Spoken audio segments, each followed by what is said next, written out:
Now for some positive news. The United Nations Human Rights Council has appointed health and women's rights activist Dr Tlaleng Mofokeng as a special rapporteur. Dr T, as she's popularly known, will bring something new to the organization. Of course, we know her for a no-nonsense, straight-shooting approach. And in her new role, she'll focus on the right to quality, physical and mental health care. She's the first African woman to hold this position, and we're very happy to have her join us on the show this morning, live via Skype. Dr Tlaleng Mofokeng, thank you so much for joining us this morning. It's been quite a journey for you, hasn't it? And at the core of it, your passion for the interconnectedness of human rights and a right to health, especially for girls and women. I get the sense, and I don't know if you agree with me, that all of your experiences, right from the start of your life in apartheid era, the Orange Free State, to where you are right now, has led you up to be prepared for doing this kind of very important work on an international stage. Absolutely, and good morning. You know, that lived experience that you speak about, it's so important for me because it is the lens in which I view the world, but it's also so much of how the world views me, right? And people that look like me who have to navigate this world.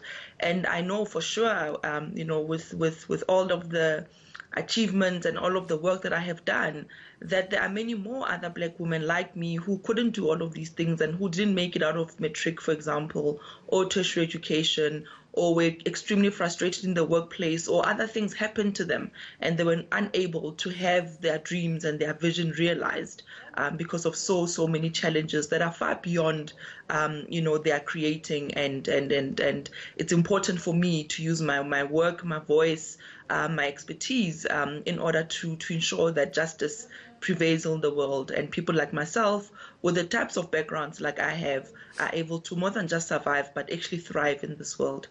And now you wear various hats, and there are some people that will know you as Dr T, the doctor that gives you guidance on sexual health and pleasure. You wrote that best-selling book that's still flying off the shelves or online, as it were, at the moment. Is it difficult sometimes for you to change those hats so that people can see that when you're speaking about sexual and reproductive health and pleasure, that it's very importantly linked to general health that can actually make a difference in building a more equal, equitable society? So my work is varied, like you say, but I think it finds expression in many different ways, in very different spaces, and it is all of me. And I think it is important to not try and perform, you know, perfection or be stuck in performing worthiness for certain roles or responsibilities that one is given. It is good to show that black women specifically are more than just one-dimensional. We are more than just perpetual help, right? In our homes, in the workspaces, in the NGOs that we are in. It is important to show us as wholesome human beings who are complete, right? And therefore our needs too needs to be wholesome and complete, and encouraging and affirming of all of these human experiences. It is possible to experience life in its fullness and be affirmed throughout. And I think that's the vision. That's the vision. And if you can think about, you know, a lot of us who were young girls, who were teenagers at the time of that massive HIV, you know, programming and messaging, a lot of it only looked at us as black girls through the HIV lens.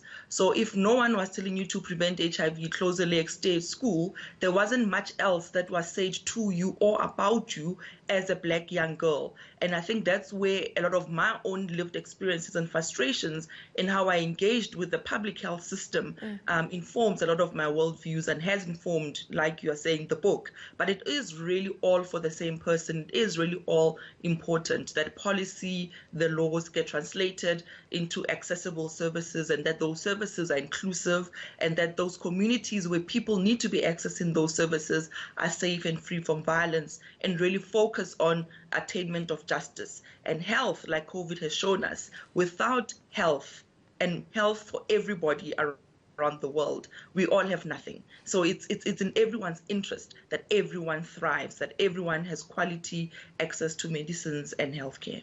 Now, this pandemic has very rightly, as you've just said, brought into very, very harsh and tragic focus, the inequality specifically in the health sector in South Africa. And now your experience in the medical field is vast, going back to, as a young doctor, you being part of starting a youth clinic down in the Eastern Cape. Is it heartbreaking and frustrating for you as a medical officer that work that you put in all those years ago, you go back to those kinds of areas, and there are many of them in South Africa, and those realities for so many similar communities really hasn't changed? And when we're dealing with a pandemic like we are right now, these are the people that suffer the brunt of the loss and the death. Yes, I mean, I think it's you know, when you have to think about so many miracles that had to align, right, for some of us to come from those communities and today be where we are. You do know for a fact, and I know for a fact, that I'm not the smartest or the most hardworking in my peer group, for example, where I grew up. But there were things that happened along the way that made it possible for me to be able to be where I am.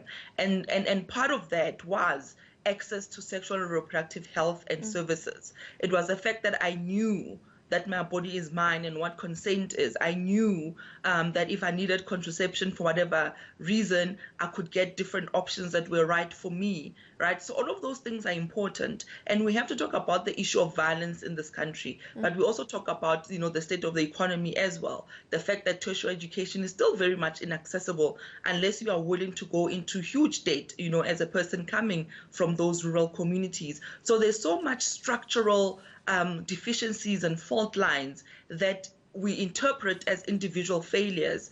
And my worry is that those young people in those communities, in the rural areas, peri-urban centers, they take these systemic failures as if it's an indication of individual failure. So when people call them lazy, when people call them, you know, lacking of passion, they internalize that as if it is truly themselves who are to blame, but it's systems that they didn't create, and they have to continuously be fighting to make it through there. And of course, then access to healthcare remains key to that, because even in the workplace, we know that women, you know, and I've seen it as a medical doctor, they will delay getting treatment for cancer, for example. They won't come back for their cervical cancer screening results because they are just not even given time off work. They have insecure jobs. They still face sexual harassment in the workplace. They are paid very little. When they come off work, it's dangerous from them to walk from work back home. When they get into the household, they are doing free unremunerated child rearing and all of those things. So it really falls squarely and disproportionately on women and young girls. And that's why my passion lies there.